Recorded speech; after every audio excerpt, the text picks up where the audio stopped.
Oil 600 BC में China और modern age की बात करें तो 1859 में यूएसए में डिस्कवर हुआ। 1901 में स्पिंडल टॉप की डिस्कवरी ने तेल की मैशत को जन्म दिया, जिसने तब से लेकर अब तक पूरी दुनिया को अपनी गिरफ्त में ले रखा है। स्पिंडल टॉप एक ऑयल फील्ड है, वो कैसे वजूद में आई इसकी एक अलग कहानी है। ऑयल किसी भी कंट्री की इकॉनमी के लिए बहुत इंपॉर्टेंट होता है और ये दुनिया की मोस्ट इम्पॉर्टेंट कमोडिटीज़ में से एक है।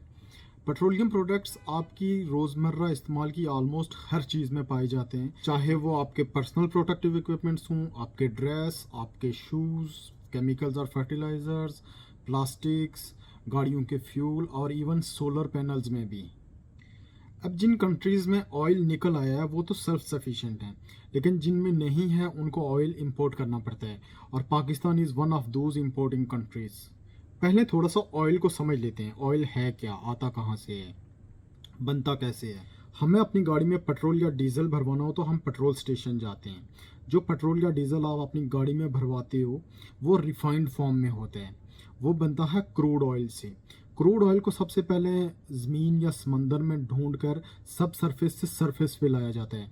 वहाँ से इस रॉ क्रूड ऑयल को रिफाइनरीज तक ले जाया जाता है, जहाँ इसको प्रोसेस करने के बाद पेट्रोल, डीजल, जेट ऑयल और फर्नेस ऑयल अलग किए जाते हैं।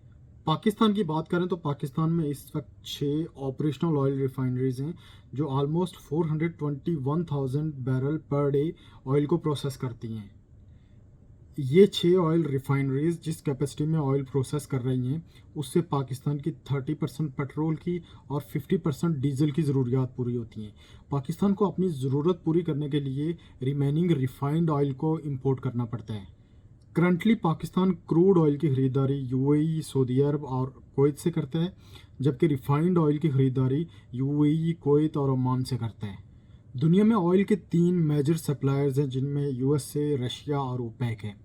ओपेक में 13 कंट्रीज़ हैं और ये दुनिया का 40% क्रूड ऑयल प्रोड्यूस करते हैं, और एक अंदाजे के मुताबिक दुनिया के साबितशुदा ज़खायर्स में से 80% ओपेक के रुकन ममालिक में मौजूद हैं।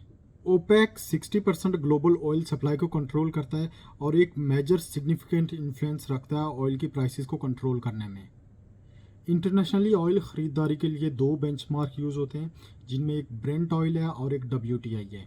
Brent oil mostly wider light oil market के लिए यूज़ होता है, जिसमें मिडल ईस्ट, अफ्रीका और यूरोप आते हैं, जबकि WTI मोस्टली अमेरिकन मार्केट्स के लिए यूज़ होते हैं। ऑयल की ख़रीदारी बैरल्स में होती है। एक बैरल में 159 लीटर्स होते हैं, और इंटरनेशनली इस वक्त जो ऑयल प्राइसेस चल रही हैं उनमें WTI ऑलमोस्ट $83 और ब्रेंट ऑयल ऑलमोस्ट $89 पर बैरल चल रहे हैं। पाकिस्तान में इस वक्त petrol almost 236 rupees per litre चल रहा है। इसमें base price 183 rupees per litre है। बेस प्राइस रिफाइनरीज में प्रोसेस करके फाइनल प्रोडक्ट बनाने के बाद सिलेक्ट की जाती है। इसके अलावा आपका IFEM 4.76 रुपीज़ पर लीटर है। OMCs का मार्जिन 3.68 रुपीज़ पर लीटर है, और जो डीलर्स कमीशन है वो 7 रुपीज़ पर लीटर है। और फेडरल गवर्नमेंट की तरफ से लगाई गई petroleum levy almost 38 rupees per litre है। इन सब का टोटल करें तो आपकी total petrol price almost 236 rupees per litre बनती है। पिछले एक महीने में पाकिस्तान में डॉलर ऑलमोस्ट 10% अप्रिशिएट हुआ, और इंटरनेशनल मार्केट में ऑलमोस्ट 15% तक प्राइसेस गिरी हैं। इन दोनों का टोटल करें तो 25% बनता है, और अगर 230 की एवरेज लेकर चलें तो इस हिसाब से पाकिस्तान में पेट्रोल की प्राइसेस ऑलमोस्ट 60 रुपये तक कम होनी चाहिए थी, जबकि पाकिस्तान में पिछले 15 दिनों में पेट्रोल की प्राइसेस 2 बार बढ़ा दी गई। जैसे ही पेट्रोल की प्राइसेस बढ़ती हैं तो आपकी इन्फ्लेशन बढ़ जाती है, आपकी इकोनॉमिक ग्रोथ कम हो जाती है। आपको जस्ट 1-2 एग्जांपल्स देता हूँ। जैसे ही पेट्रोल की प्राइसेस बढ़ जाती हैं, उसका इमीडिएट इफेक्ट जो होता है वो आपके ट्रांसपोर्टेशन और फ्रेट चार्जेस बढ़ जाते हैं। जब आपकी ट्रांसपोर्टेशन और फ्रेट चार्जेस बढ़ेंगे तो आपकी कॉस्ट, डायरेक्ट कॉस्ट बढ़ जाती है। जब आपकी डायरेक्ट कॉस्ट बढ़ेगी तो आपकी प्रोडक्ट कॉस्ट बढ़ जाती है। जब आपकी प्रोडक्ट कॉस्ट बढ़ेगी तो मार्केट से आपको नॉर्मल चीज़ जो है वो महंगी मिलेगी। इसके अलावा पाकिस्तान में इलेक्ट्रिसिटी फर्नेस ऑयल से भी जनरेट की जाती है। जब पेट्रोलियम प्रोडक्ट्स महंगी होंगी तो आपकी इलेक्ट्रिसिटी महंगी बनेगी। जब आपकी इलेक्ट्रिसिटी महंगी बनेगी तो आपकी मैन्युफैक्चरिंग कॉस्ट बढ़ जाएगी। जब आपकी मैन्युफैक्चरिंग कॉस्ट बढ़ेगी तो आपकी टोटल कॉस्ट बढ़ जाती है। जब आपकी टोटल कॉस्ट किसी भी चीज़ की, किसी भी प्रोडक्ट की टोटल कॉस्ट बढ़ जाएगी, वो चीज़ आपको मार्केट से महंगी मिलेगी।